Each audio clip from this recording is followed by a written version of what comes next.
Welcome to Coffee with Democrats, a sensible platform for progressive conversations. Coffee with Democrats is a grassroots movement dedicated to hearing from Democrats, candidates, legislators, and friends from all political backgrounds who want great conversations.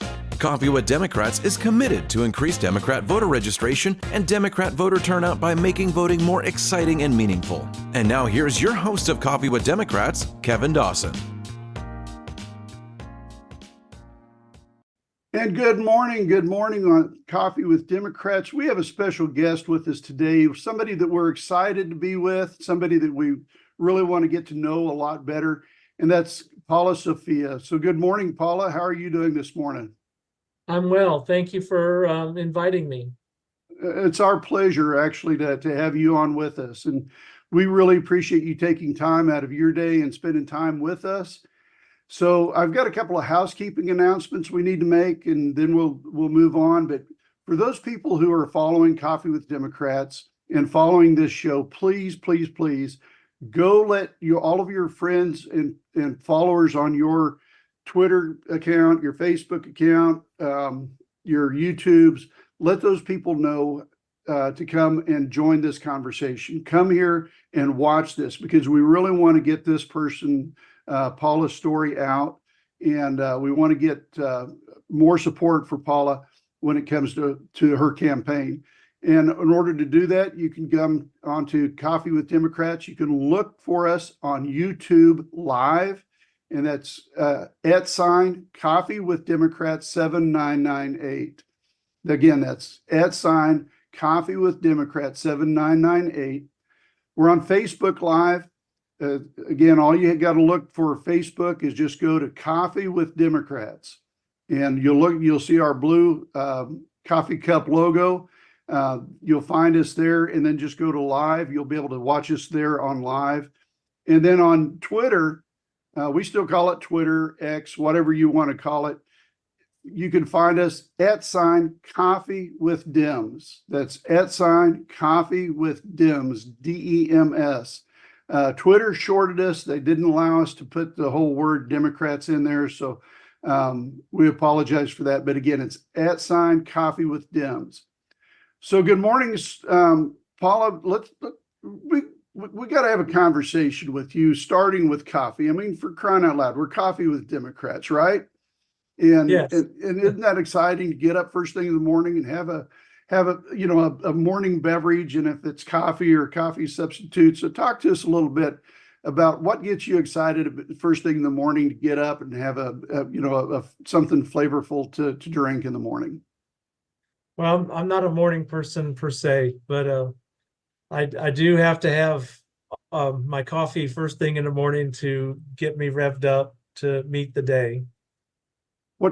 Tell us about your coffee. What's your favorite coffee? What is the go-to when you go to the cupboard and you start making your coffee?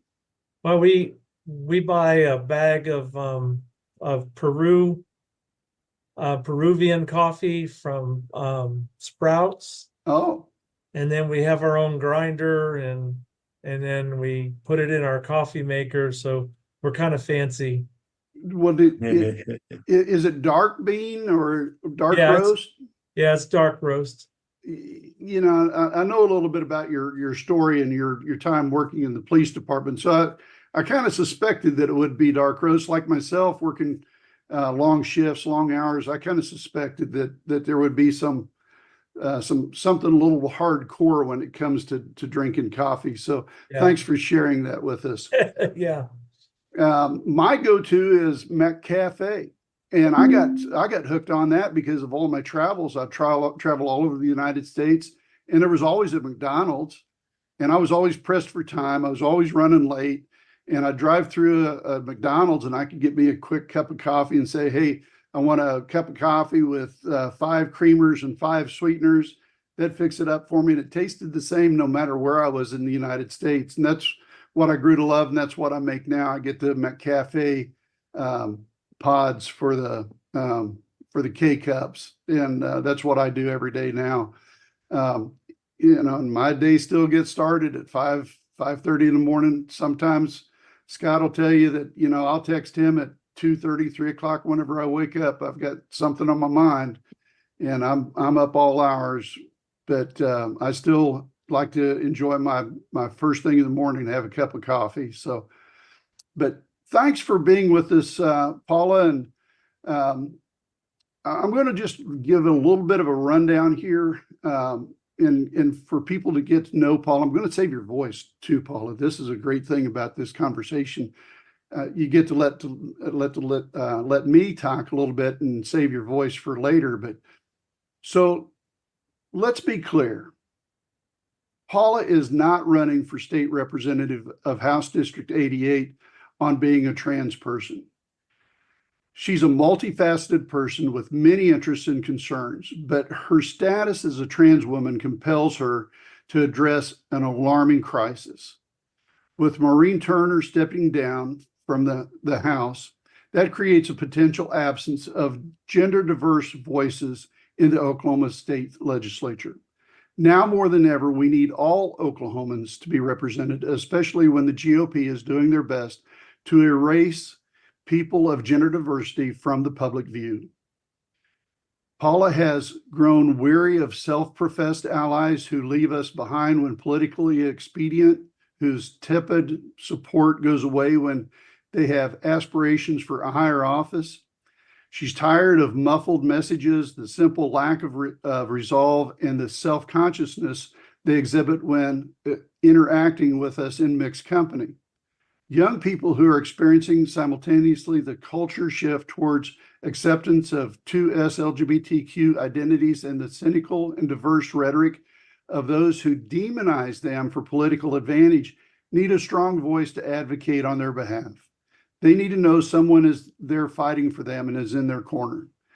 Paula is capable of bringing that fight to the House. What an outstanding first few sentences of your biography. And I appreciate you putting that out for people to be able to see that and get to know you in a much better way. So good morning, Paula. Good morning. Thank you. Scott, I think at this point I'm going to let you take the lead for a little bit, and then I will step in. Okay. Thank you, Kevin. Paula, one of the things that you said is that you're a multifaceted person, and in full transparency, you and I have been friends for 15 years or more. Yeah. And I have come to know that about you. We have had deep conversations about issues of faith. We've talked a lot about societal changes and the way things are in Oklahoma. And I just have to, I don't think I ever shared this story with you. My parents, before they died, frequented the Coney Island in Capitol Hill when you were a police officer walking the beat. And um, my dad said, I have never felt more safe than I felt today at Coney Island because there's a new beat cop and she's just as nice as can be. Well, flash forward a few years, and you and your beautiful wife were seated at the same table as my mom and dad at a gala. And my dad was just thrilled with that. And so you made an impact on an ultra conservative man, and that spoke to me in a quietly profound way. And as I was thinking about that last night, I was thinking about the way that so much of what you have done, it's been in front of the camera, it's been in the public eye, because it just seemed like that was your lot in life. But I know for a fact that you have done so much work that it was not seen or recognized by the public. And so when I learned that you were running again for HD 88, I couldn't have been more proud to hear that, because you understand the needs of Oklahoma City, and your district runs from, I'll call it an inner city area, like the working class neighborhood in which I live, to communities that are far wealthier. And so there's a huge diversity in people. If you would break down for us what binds us together, what creates or has the potential to create oneness out of many different people, many different philosophies, many different faith traditions. How do you see your role as bringing people together? Well, for one thing, I have, I have a flexible outlook about things. Um, I'm a social worker now, a licensed clinical social worker. I'm trained in perspective taking. That's a really good therapeutic tool. And as well as my life experiences, growing up in a working class family, factory workers and construction workers, steel workers, and then coming to Oklahoma City and getting assigned to patrol what is now the Asian district and getting to know the Asian community, and then eventually assigned down into the Capitol Hill area, which is largely become a Hispanic business area, and getting to know the community there. And I I like to listen to people's stories, and I like to, if I'm in the capacity to try to help them out, I'd like to take action. I mean, that's really what I did as a police officer. I really tried to get in touch with the community, let them tell me their concerns and take action on what their concerns were, more than trying to just, get check marks on activity, that, like, because we had to turn in activity cards every night. I wanted it to be, more quality than quantity. And during those times that when I would work with the people and they would tell me who they're concerned about, the people in the communities that knew me, never accused me of profiling, because I was stopping the people they were concerned about. And that is a simple solution to that, is getting to know the people, letting the people get to know you, and then being in the LGBTQ community after I came out in 2000, orienting toward I don't know, I was a reluctant advocate, honestly. I wasn't meaning to jump out there, but it just happened. And befriending people, and having the opportunity to be a voice. I was mentored by people like Kay Holliday, who invited me to lobby days at the state capitol early on. And this was around 2002, and that's really what began my interest in politics, is to go and look and say, people like me exist. And I remember some of those conservative legislators like Lance Cargill, and back then Thad Volkman, telling me that there's no transgender people in Oklahoma. And I said, well, I'm from Oklahoma. And they said, well, but you invited all your friends. Yeah, you have the hotline to all the trans folks, right? Oh yeah, hundreds of them all over the world. Yeah, they come to Oklahoma City every year, right? What you're talking about is 22 years ago, and unfortunately, some of those same issues remain. I mean, we still have people in elected office who say there are only two genders, period, in the story, and transgender people don't exist. And you would think that by now we would have a better understanding of each other. And clearly we still have a lot of work to do in that area, Paula. We do, and it's different in a way than it was 22 years ago, because 22 years ago, a lot of people didn't even know the word transgender. They didn't know that that there was something besides your binary male and female. But but now it's become the political football, that is the way that they activate their grassroots, where it was abortion, reproductive rights. Now it's trans people and body autonomy. Yeah. Well, at least in HD 88, you have, I think, a much more progressive outlook among many of the constituents in 88. What are some of the concerns that you're hearing, particularly around education, for example? Well, most of my neighbors and people I know that live in HD 88 are, are really sick and tired of Ryan Walters.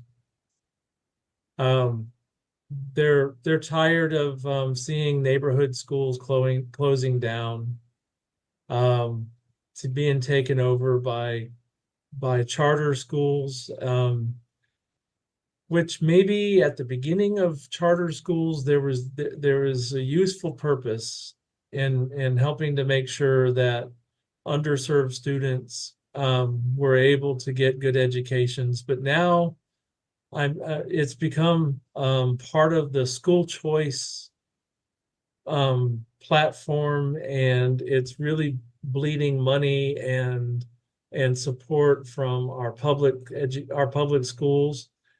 And for me, there's debate about why should I pay taxes to educate other people's children, or I don't have children, why should I pay taxes? Well, we people in House District 88 want an informed populace, right? And so that they can be more ready and to engage in the democratic process, to be able to think critically, to be able to spot the the deluge of what Kellyanne Conway called alternative facts, right? Yes. And make decisions about informed decisions about their course that they want to take in representation and the politics and the way that our city develops. That's something that I'm passionate about. Plus, from about 2013, I've been an adjunct professor around community colleges here in Oklahoma City. I taught for a time at University of Oklahoma, and I ran into students that were having a hard time in English composition classes, writing essays, presenting arguments, because they didn't really understand what a thesis is, as far as like stating where your position is.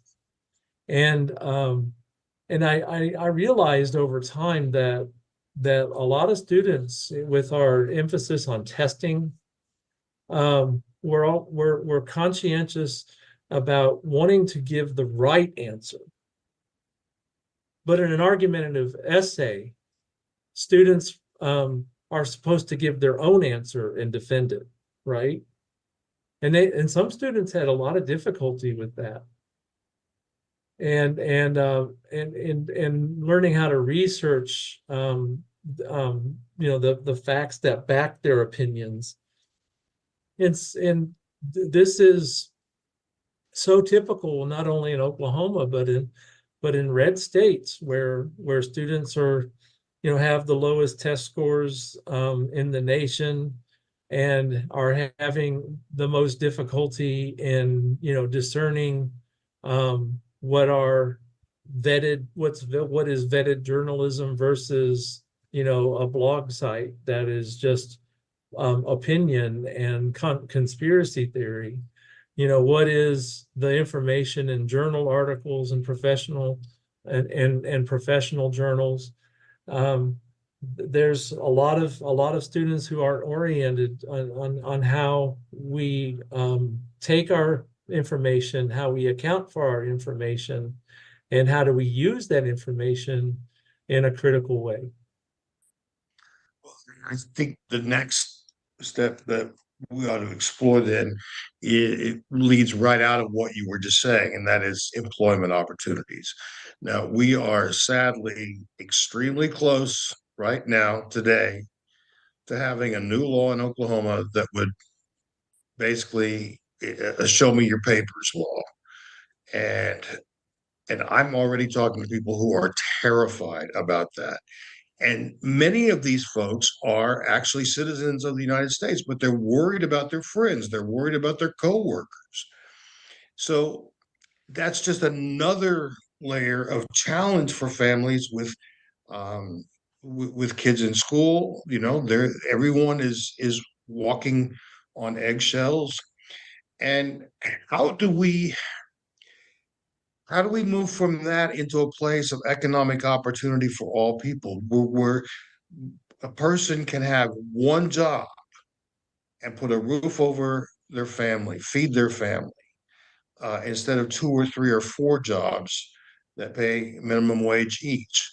How how do we advance economic opportunities for all people in Oklahoma?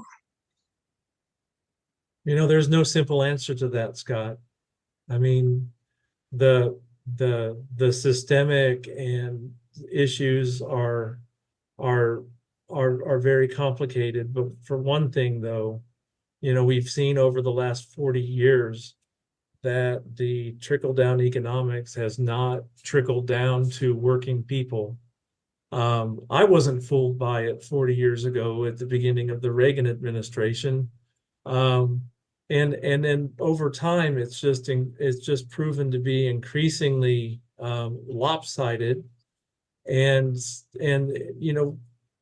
where I find that this nostalgia for the 1950s, um, that a lot of the MAGA Americans seem to have. Of course, it's not just about the economy, but they cite the economy. But back then, if you're a white cisgender heterosexual man, these guys were able to get living wage jobs out of high school. They were able to be part of unions and participate in collective bargaining. The CEOs of their companies they worked for, made more money, but not like it is now, where the CEOs are making, hundreds and sometimes thousands of times more than their entry level workers. And so that's part of that clue, and then of where we start untangling this mess. When we have job reports every month and we've created 250,000 new jobs, I wonder how many of those jobs are occupied by people needing to get second and third jobs, and that what looks like a booming economy is really just a whole bunch of people doing gig work and working their butts off trying to make sure that they can just pay rent. I'm skeptical about that kind of measure for our booming economy when our working people aren't really feeling the benefit. And then right now, with everything, rent going up, and then have you ever tried to buy a used car lately? Oh my goodness. My goodness. I mean, you can, a car for 100,000 with 100,000 miles, you'd be lucky to get under $15,000. Yeah, And so that's the I don't reality. know how people are making it. And then we, there's plans to make mass trans better, but I don't know, that's going to be over time. But right now it's not serving all the people as well as it could. There's to really change things, there's going to be a lot of infrastructure overhaul. There's going to be a lot of sacrifice that people need to make, as in, maybe, incremental taxes for particular projects, like the citizens of Oklahoma City have voted over the years for maps, to improve the city. I mean, we're going to have to, do that more on a statewide basis to improve our infrastructure, to give more people more access to better jobs. And then we're needing to address, what is a living wage, and what is the minimum wage, to measure what a living wage can be. I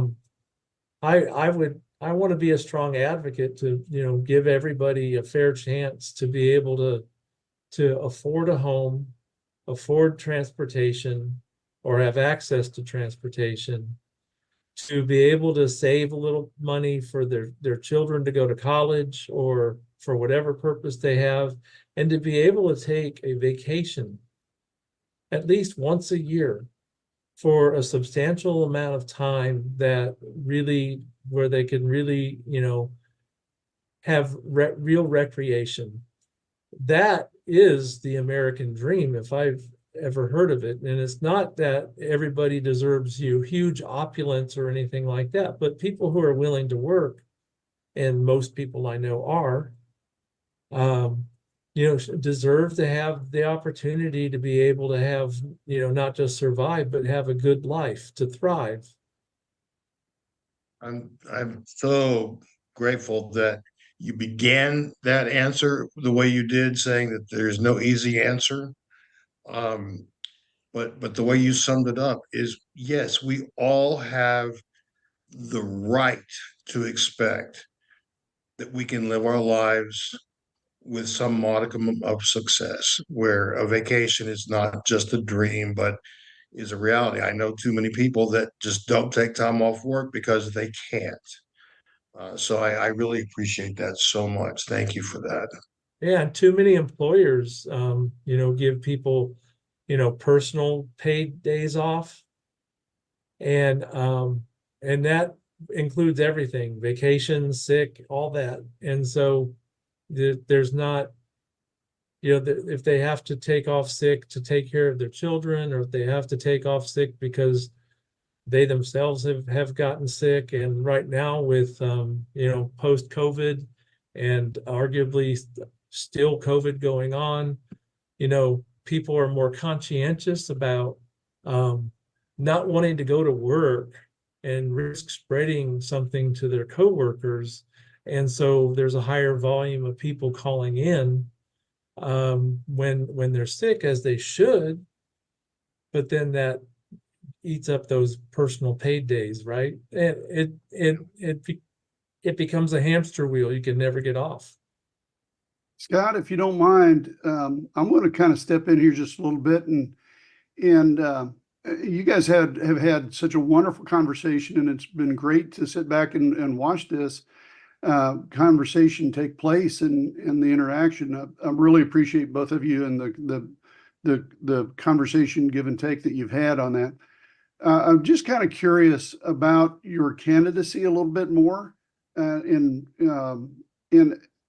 particularly when it comes to, giving us what you would do when you go out and you meet with potential voters in the public, and like at a rally, or at somebody's house, whenever they have a gathering of people that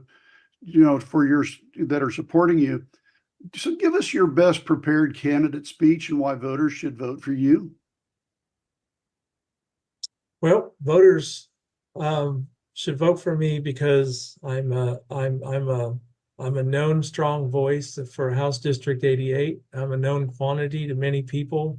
I ran for the district 10 years ago, and only lost by 22 votes, proving myself, a viable candidate. I have a broad range of experience, touching upon systems that we're really wanting to reform.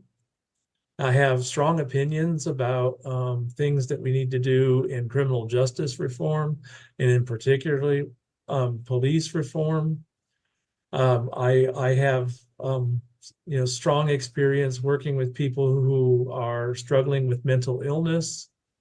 As a licensed clinical social worker, I've worked in the Oklahoma Department of Mental Health and Substance Abuse Services. I've worked in community mental health settings, and I've seen the huge demand from the public who need access to services and are often not able to access things, or not able to access things immediate enough to avoid a crisis. Um, you know, one of the things that we don't want to see again is what happened with Mr. Benny Edwards, who was shot by Oklahoma City police officers and who was having a mental health crisis. That is one of the reasons why I think we've implemented the 988 and the mobile crisis response teams. And those things are incredibly good things that we have developed. But at the same time, we're seeing decreased funding for mental health across the board year after year by our Oklahoma State Legislature. I want to make sure that, you know, when we don't just pay lip service to helping people with their mental health challenges. And during the COVID era and post-COVID era, the mental health demand for mental health services has gone up, and we're struggling to meet them. Another thing that I want to make sure of is that all voices are heard, particularly people who come from marginalized communities, people who are in the 2S LGBTQ community, who are often overlooked and brushed aside and deplatformed if we ever even get a chance at having a platform. Over the State of the State address this last time with Governor Stitt, he invited several people who were outspoken detransitioners, and you know, and gave them platforms. And I don't want to say that people who detransition are bad. There's many people who do it for good reasons, often because of their concerns about their faith communities, and often because it's a chance, you know, they have to make a choice, either be themselves and or eat, you know, and survive. So I don't want to knock that, but at the same time they're doing that, they're not even listening to voices of people who have struggled with their gender identity. They're not listening to parents who are raising children who have struggled with gender identity issues, and they're totally blocking them out. And where the evidence is that gender affirming care is very effective, higher degree of efficacy than even things like knee replacement surgeries and stuff like that. If you want to measure it by how people are happy about their decision to have those procedures done. Another thing too is that with the focus on the drag community, you know, drag performers who have done drag story time and do other performances, with these demonization of the 2S LGBTQ community, and the emphasis on trying to, you know, recall the Obergefell decision from 2015 that legalized same-sex marriage. There are very strong threats against people who just want to love who they love and live their lives and raise their children. As a trans woman, I am married to another woman, and along with their mother, we raised my children who are adults, and we have a very good life together, and I interact with my children every day in some way. And that is what people want to do. We just want to live our lives, and I want to help make sure that people are able to live with dignity and real freedom. Sometimes I wonder what we can do as Democrats in our state legislature, because we're such a minority. But at the very least, I think that we need to be loud voices against the current state of affairs that keeps pushing people who want equity, people who respect diversity, and people who want to see progress towards more equality for everybody in our society. It keeps we keep getting eclipsed, and I don't know what to do except do something. I got into this race. I wasn't planning on being a candidate again for House District 88. Maury Turner decided not to run again, and then announced that they weren't. And I felt a conviction to do something, because I honestly, over the last few years, have felt very helpless, because the deluge just keeps coming. And I have always been, as a veteran, as a retired Oklahoma City police officer, if you can do something to make things better, if you can do something to help people be safer, then do it. That's just part. It's almost like it's in my DNA, and I want to make sure that our Oklahoma State Legislature has to look someone in the eye when they pass this hate legislation, or try to. I want to make sure that they hear a voice of dissent, because honestly, if they succeed in what they want to do, there's going to be no Democrats left in our state legislature. True that. And let's take a lesson from the GOP from the 1970s and 80s. One of the things that they really did well is they got on message about certain key topics, and they stayed on message, and they beat that drum, and they continued beating that drum until they succeeded.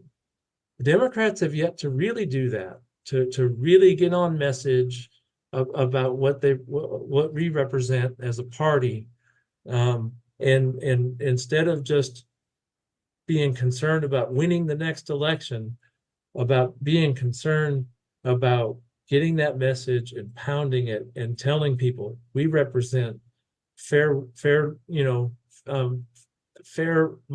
people, we represent living wage, we represent access to medical and mental health care, we represent respect for diversity, equity, and inclusion, we represent public education, we represent access to higher education, so that people can engage with our society and be successful, or at least have the opportunity to be successful.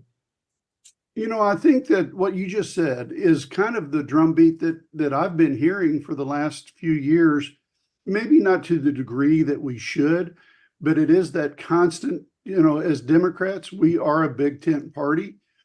We advocate for everything that you just talked about: healthcare, women's rights, people's rights. We have been on that.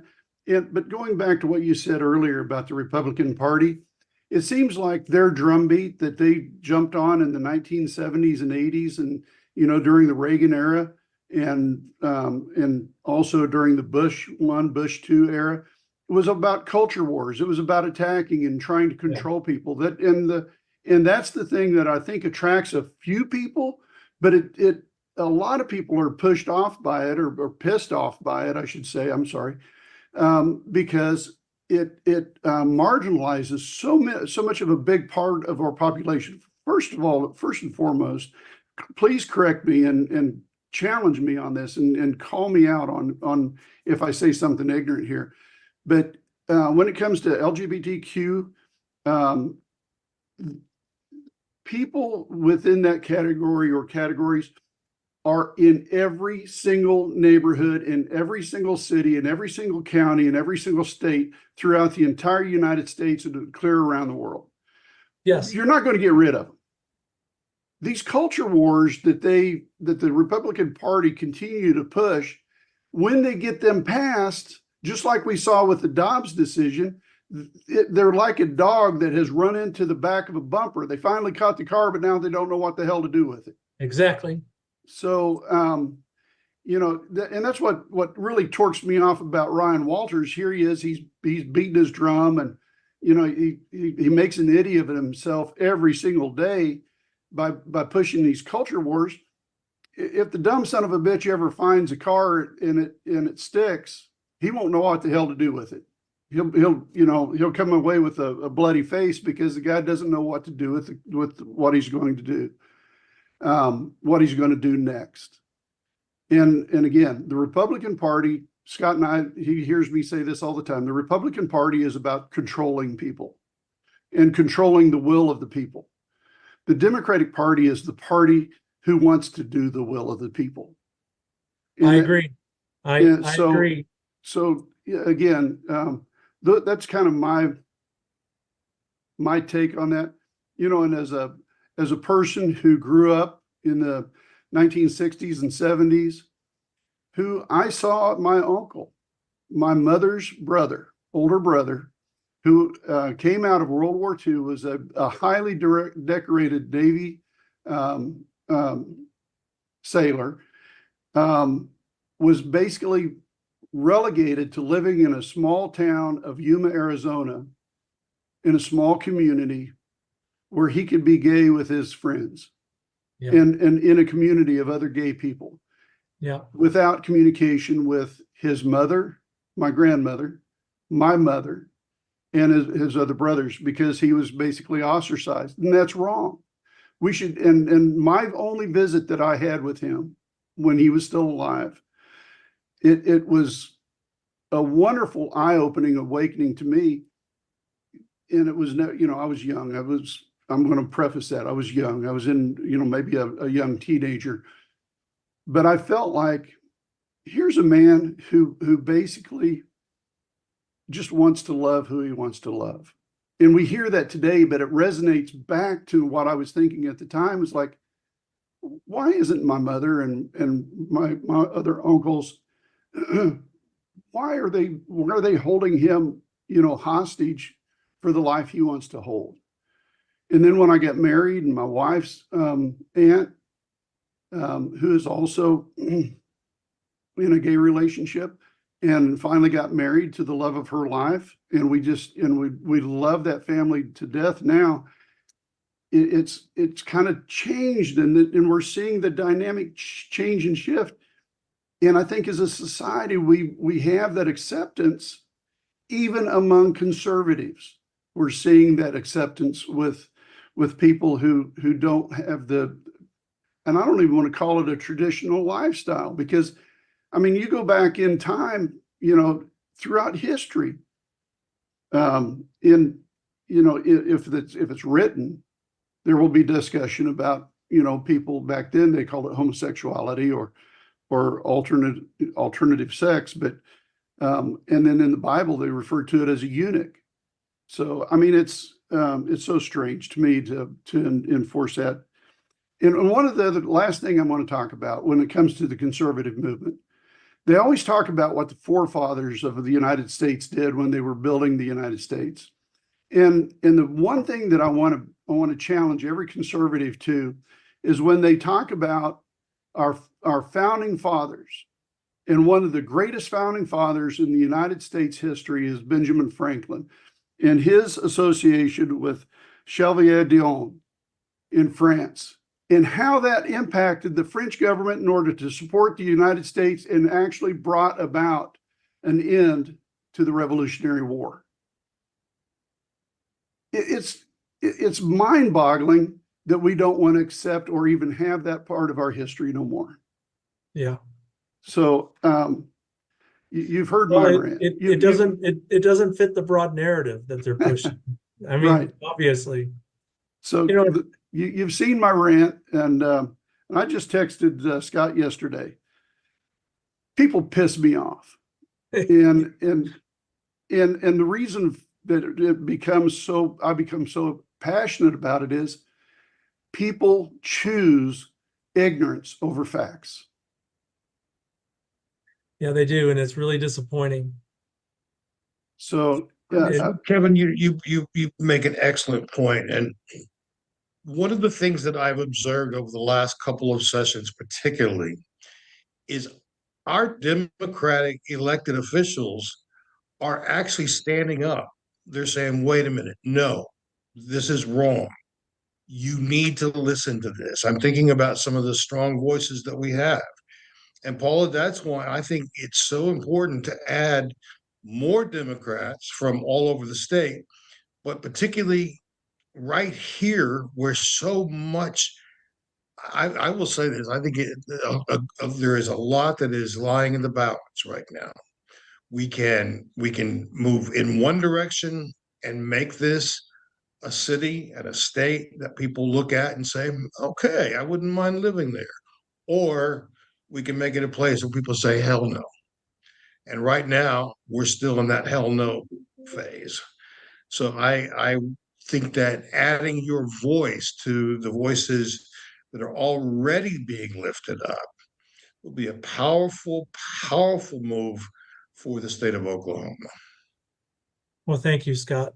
I also want to emphasize that, one of the things that I've, that as a mental health professional that I'm greatly concerned about is the rise in crisis calls from 2S LGBTQ youth in the state of Oklahoma. Recently, a report released by the Rainbow Youth Project and the Diversity Center of Oklahoma says that at this point, since January, there have been more crisis calls from 2S LGBTQ youth in Oklahoma than from Texas and Florida. So And Oklahoma is actually has a higher rate of crisis calls than Yes. both Texas and Florida. Right. Yeah. At this point, yes. And then since January 1st, we have 5, at least maybe 6 now. I've heard of a recent one, but I don't know the details of young people who have taken their lives. Committed suicide. Yeah. Yeah. And one of the most high profile cases of that happened to the person in Tulsa. And in Owasso, next Benedict. Yeah. Yeah. And it's such a tragedy because, again, just like you say, in the leading factor to those that cause that is bullying. And I'll tell you something, I have dealt with bullies much of my life. I dealt with it when I was a kid and I was confused about my gender identity and sexuality, and I got picked on. And then when I came out at the Oklahoma City Police Department, I got bullied constantly. And when I see these young people who are reporting high levels of bullying, and some of them, succumbing to and giving up and completing suicide or attempting suicide, my heart goes out to them because I know all too well what they're going through. And Ryan Walters is the personification of what these bullies are like. And he is, more than anybody in our state, making life hell for people like me, and particularly people who are young people like myself. And we have to put this to a stop. Lives are literally in the balance on this. And so in February, when I learned about Next Benedict, I was not surprised, but I was grief stricken. And I felt so helpless. And I wanted to do something. There's a lot of passion and anger about this. And this is what presented as an opportunity to to say something and do something. And here I am. Well, I and we want to really want to put a stop to people like Ryan Walters. and we want to pick up the banner and help you. And we want to help you. And we need, for people who are watching this show, again, we know that there are LGBTQ plus people in every community, in every neighborhood, in every school throughout the entire state of Oklahoma. And we've got to do everything we can. And by doing that, we can start by helping Paula Sophia get elected. And Paula can't do this on her own. We need people to step up and help Paula become elected. And we can do that a couple of ways. The first way that we do that is support Paula financially. And we can do that by going to Paula Sophia for HD 88 2024 on Act Blue. So go to Act Blue, and Paula, I'm going to have you talk about your Facebook account here in just a few minutes and give people directions on how to get to that, because there's a link in your Facebook for people that are willing to donate to your cause. The second thing we need is we need people who live in House District 88 or even the surrounding House districts who want to travel in there and support Paula. We need volunteers to go door to door and start knocking doors and get the word out that we have a champion and an advocate, not only for the LGBTQ people, but for all people of Oklahoma. That's the biggest thing that we've got right now is we've got people who want to challenge and want to go to the state house to represent 10% of the population or 20% of the population, but that doesn't include all people of Oklahoma. And Paula is going to help support and pass legislation that benefits everybody. And those are the two biggest ways that we can ask for people to help out, is either through financial contributions or through volunteering. And volunteering, there's a whole lot of things you can do with that. You can text people through the text lines. You can call people through the telephone lines. But probably the easiest thing to do is just go to door and start knocking doors and helping Paula as she progresses. And then in the volunteer world, there's one other thing that just is so helpful when it's hot outside and Paula's going to be busting her butt, knocking these doors. Drop her off at one end of the street, let her do her thing, and then have a cold drink waiting in a cool air conditioner for her to crawl into. Yes. That is going to be the biggest help that she is going to be so grateful for you to be able to be out there and be that person of hope and encouragement at the end of a long block of conversations. So we need to try to, bring this conversation to a close. We've been going pretty strong here. Scott, I want to thank you for your leadership on today's conversation, and I'll let you, ask a few more questions and help close down this conversation with Paula. Thank you, Kevin. Paula, what is your Facebook page that we can send folks to? Okay, so my Facebook page is Paula Sophia for HD 88 2024. And I will make sure that is put someplace. So we're either going to put it up here or we're going to put it down here.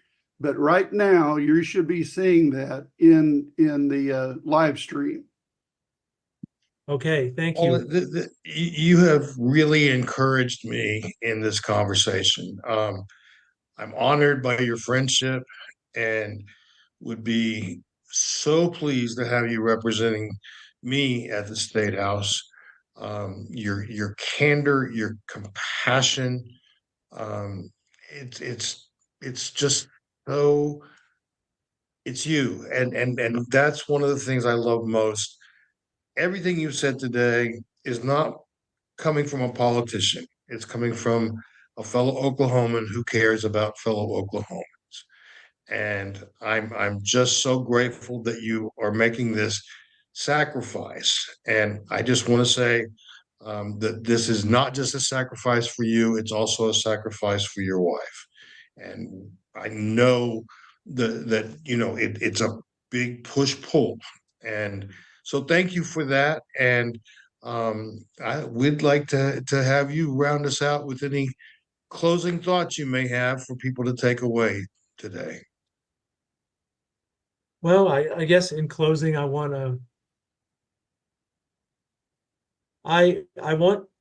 to be able to represent House District 88. I'm not someone who is aspiring to build a career as a politician. I will faithfully serve the interests of HD 88. And as long as I'm reelected until term limits, I will do so with the absolute best effort that I can produce, and will be a strong voice. And I'm not angling for any other bigger platform or bigger office. I know who I am, I know where I'm from, and that's what I want to do, is be a citizen representative.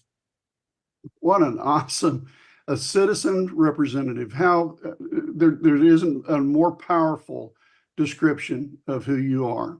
Paula, thank you for coming on Coffee with Democrats. We appreciate you so much, and we appreciate your candor, and we appreciate your comments, as well as taking on the leadership to run your campaign and push for, a new representative and a new direction for House District 88 here in Oklahoma. So thank you for coming on Coffee with Democrats. We'll add that tomorrow we are going to have Jane George from Tennessee, from House District number 2. She's running for the U.S. House of Representatives in Tennessee. She will be on here tomorrow. And then Scott and I are going to start back up our weekly update on Thursday. And then it looks like, as I'm progressing today, I'm getting some notifications. Looks like the next few weeks are going to be pretty full. We're going to have quite a few people that are going to be coming on. And again, these are fellow Democrats who are running for office here in Oklahoma, and we're going to try to advocate for those people as much as we can between now and Sendai, and I think that's going to be around the 30th or 31st of May. And after that, then I know that we're going to be full with legislators who are coming out of the legislature who want to talk about this last session. And we're going to do our best to get those people on to talk about their views on what has happened during this last session and help them with their reelection. Everybody who has been following